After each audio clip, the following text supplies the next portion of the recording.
Ахмад насны тухай хууль болон нийгмийн халамжийн тухай хуульд заасны дагуу төрийн үйлчилгээг иргэдэд хүргэх үйл ажиллагааны хүрээнд аймгийн хөдөлмөр халамжийн үйлчилгээний газар нь Ахмад чөлөө тэмчнэр төрийн бус байгууллагатай хамтран Ахмад настанд зориулсан өдрийн болон явуулын үйлчилгээ үзүүлэн ажиллаж байна. Энэхүү үйлчилгээний үндсэн үйл ажиллагаа нь Ахмад настанг хооллох, сургах, хөгжүүлэх, улмаар орчин үеийн афрат тоног төхөөрөмжөөр сэргээн засах, ахмадуудын чөлөө цагийг зөв боловсон өнгөрүүлэх, амрах, нийгмийн амьдралд идэвхтэй оролцох чадварыг хөгжүүлэхэд чиглэж байна. Ахмад насны тухай хууль болон нийгмийн халамжийн тухай хуулийн заасны дагуу Ахмад наснуудад өдрийн болон явуулын үйлчилгээг үзүүлдэг байгаа.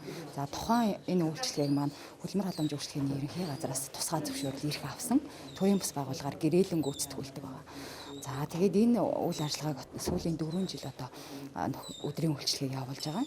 За энэ жилийн одоо сүүлийн 2 жил одоо ковид-19 цар тахалтай холбоотойгоор одоо нөхөн сэргээх чиглэлээр явж байгаа. За энэ жил болохоор ковид-19 одоо өвчнөр өвдсөн одоо ахмадуудад ковидын дараах нөхөн сэргээх үйлчилгээг тухайн ахмад чөлөө тэмчнэр төрийн бас байгууллага маань өдрийн үйлчилгээг үзүүлж байгаа. Ахмад чөлөө тэмчнэр төрийн бус байгууллага нь 2017 онд байгуулагдсан бөгөөд 30 гаруй гишүүдтэй. Үүнээс 7 ахмад эмч ууг үйлчилгээг үзүүлэн ажиллаж байгаа ба нийгмийн халамжийн сангийн санхүүжилтээр 2018-аас 2020 онд явуулын үйлчилгээнд 100 гаруй, өдрийн үйлчилгээнд 600 гаруй ахмад настанг хамруулжээ. Энэ жилийн тухайд коронавирусаар өвчлсөний дараах нөхөн сэргээх эрүүл мэндийн тусламж үйлчилгээг түлхүү үзүүлж байна. Одоогийн байдлаар 110 гаруй ахмад настан хамрагдаж, барай засал, бомб, улаан гэрлийн шарлах зэрэг нөхөн сэргээх 10 гаруй төрлийн эмчилгээ, сувилгаа хийлгэх замаар биеэ эрүүлжүүлж байна. 10 сард нөгөө ахмадын сар болдог. Тэр ахмадын сарыг өгтөж тэр сардаа бид нар бас энэ ахмадуудтай энэ тусламж үйлчилгээ үзүүлэх зорилгоор ажиллаад нийтдээ одоо сүүлийн 3 жил нэг 600 гаруй ахмадыг одоо хамруулж байгаа. 2 төрлийн үйлчилгээ байдаг. Нэг нь явуулын үйлчилгээ, нөгөөх нь өдрийн үйлчилгээ. За явуулын үйлчилгээ гэдэг маань гэртээ асаргаанд байдаг настай хүмүүс байдаг. Энэ настай хүмүүс нь хамгийн гол нь одоо бас эмнэлгийн байгууллагад очиж чадахгүй гэрээрээ зөвлөгөө авдаг ийм хүмүүст бол бид нар бас очиж хүрч үйлчилдэг юм аа. Өдрийн эмчилгээнд бол яг өөрсдөө явж ирээд энэ үйлчилгээнд хамрагдаад явж болох ийм боломжтой ахмадууд бол энэ үйлчилгээнд ирж хамрагддаг. Явуулын үйлчилгээний ахмадуудыг болохоор бид багийн дарга нараас нэрсийг гаргаж өгнө. Өрхийн эрүүл мэндийн төвөөс нэрсийг гаргаж өгнө. Одоо өөрийнхөө өрхтөр ямар ахмад үйлчилгээ авах шаардлагатай байдаг.